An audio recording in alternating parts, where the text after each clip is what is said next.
मुराद है। सहल बिन अब्दुल्ला तस्तरी रहमतुल्लाह अलैह का कौल है कि इससे मुराद कल्ब मुस्तफ़ा है। और इरशाद बारी ताला वस्समाए वत्तारिक वमा अदरक मत्तारिक नज्म साकिब में भी नजम से सैयदना मोहम्मद रसूलुल्लाह सल्लल्लाहु तआला अलैहि वसल्लम की ज़ाते बाबरकत मुराद है। इस कौल की हिकायत इमाम अबू अब्दुर्रहमान अल सलमी रहमतुल्लाह अलैह ने की है। ये आयात सूरह नजम की फ़ख्र दो आलम सल्लल्लाहु तआला अलैहि वसल्लम के इतने फ़ज़ाइल व कमालात बयान कर रही हैं जिनका तफसीली शुमार ज़ुबान बयान की ताकत से बाहिर है।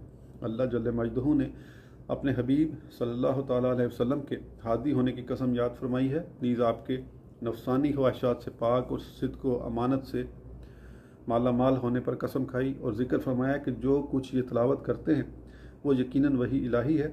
जिब्राईल अलैहिस्सलाम ने जो बड़ी क़ुव्वत व अमानत वाले हैं इस कलाम को अल्लाह रब्बुल इज़्ज़त की तरफ से इन तक पहुँचाया है। उसके बाद अल्लाह ताला ने